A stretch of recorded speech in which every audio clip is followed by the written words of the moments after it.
Welcome back, folks, to another Destiny 2 video. In today's video, we're going to be looking at the Kellcrash activity. This is the new activity for Season of the Plunder, 6-man activity, and talking about some of the best loadouts you can utilize when you're diving into this activity, whether you're fresh or you've been playing it for quite some time. So let's go ahead and get started. This activity has two difficulties, normal and master. The normal activity is going to require about 10 to 15 minutes of your time, and it is, in my opinion, very fun and interactive, and there's a lot of ads.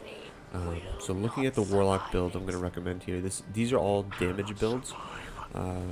This video is all about damage builds, and at the end, stick around. I'm going to talk about some exotics that you're going to want to utilize when doing this activity. So, kicking us off, the build itself, void of any weapons, no pun intended. We're going to use Electrostatic Mind, Lightning Surge as our aspects, and then melee. You can actually run any melee on the Warlock. My personal preference is the charged one, not the new one, just because, yes, the new one's fun, but it's going to create some inconsistencies, especially in some of the tighter areas on the Kellcrash maps, especially the security room, which we can talk about later. Grenade, pulse grenade, very good for holding on DPS or a zone. For instance, you have to capture some points in in a couple of the activities. So just holding that down in terms of ads, and they're going to have to run through it, have to take DPS. And then fragments, you're going to throw on magnitude, recharge, resistance, and shock.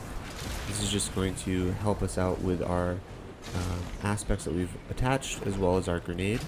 And then some mods that put on our armor in order to complement the build and make the synergy even stronger are Bountiful Wells, Elemental Charge, and Firepower.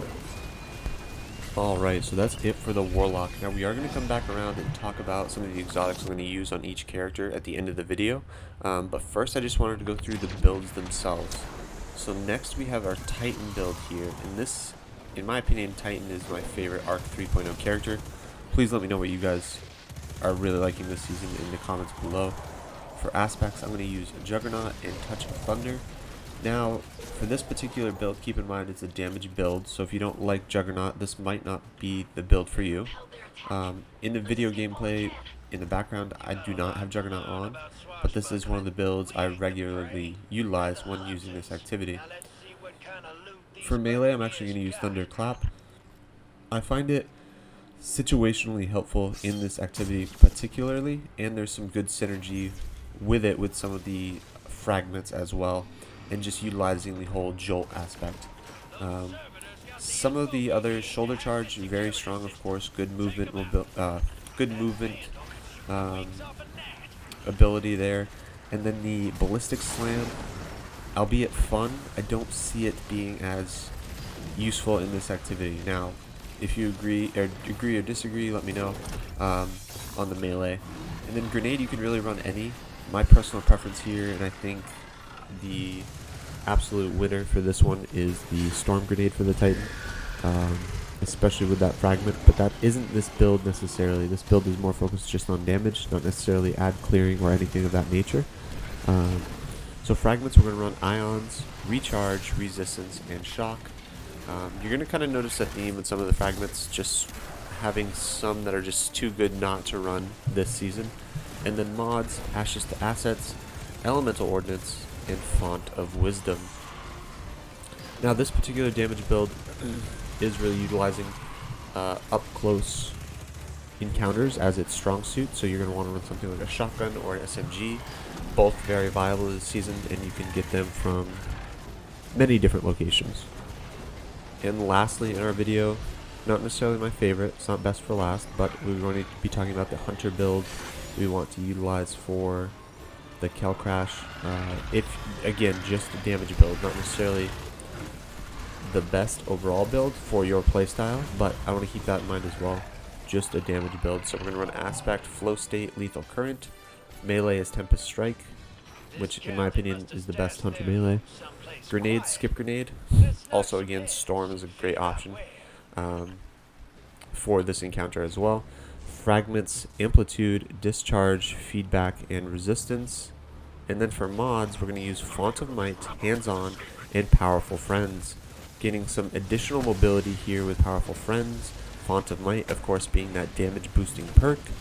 And a lot of these, or all of these builds actually are very close in terms of the engagement with the enemy. However, other than a few snipers, I think, in some of the boss encounters, there really isn't anything distance-wise you need to worry about in this activity. Everything's up close and in your face, more or less, so it creates for some interesting situational play, and it really allows you to take advantage of some of the Arc 3.0 abilities, such as jolting your targets, which is a very, very strong ability, and we will talk about when we get to weapons that I would suggest, and exotic armor as well. Alright, so first up we're going to talk about Hunter exotic armor pieces. I'm just going to highlight two here in this video. Not necessarily damage, well, yeah, they are damage perks, but the first being Frosties. Synergizing well with the Hunter and your ability to spam, especially with your dodge reloading your melee. You're going to see that all the time, especially in this activity with the enemies rushing you in groups. And then just a great exotic. And the next chest piece is Gear Falcons.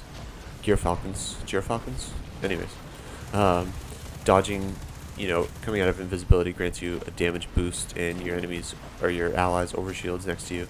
Very, very strong exotic, and I think currently at the time of this video it is disabled, but you do get that 35% damage buff, which is fantastic and cannot really be overlooked enough. And next we're going to go ahead and take a look at some Warlock exotics that I'm personally a fan of. Getaway Artist, Gauntlets. These, consuming your grenade, creates a supercharged Arc Soul buddy that will decimate ads you didn't even know were on the map. The versatility of this is fantastic. This, in addition to having your Rift with your Arc Soul, I mean, you constantly have Arc Soul up, especially with all these ads. There's no reason not to use this, if nothing else for the fun factor, but it is very strong in this activity. And Sunbracers, the next exotic I want to talk about this morning. And this is a classic. I mean, having an increased duration of your solar grenade, just an ability you can't really look over at all. It's so strong, consistent, reliable. It's not changing anything crazy, you know what I mean? It's just assisting in your build. Of course, with the Warlock, there are a ton of other fun exotics, as with any of these characters, but these are just the two I wanted to highlight, particularly for the Kellcrash activity, getting a little bit more area of effect damage on a certain area, holding down a certain spot, etc. And moving on from there, we have our Titan.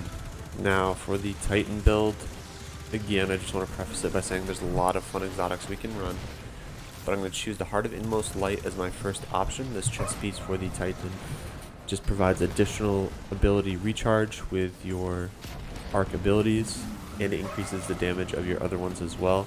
Just a very, very solid exotic to add to any build. Arc build with the Titan, especially with Arc 3.0. And this last armor piece I'm going to talk about also has that same synergy. Boom. We're talking about Armamentarium. Now this thing is beautiful, Gautians.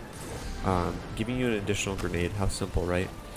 But with Arc 3.0 and the Storm Grenade that is so strong on the Titan, I cannot believe it's not on the Warlock, or the Hunter for that matter, but really the Warlock, that chases targets afterwards. I mean, having two of those is so freaking strong in PvE, it's unbelievable.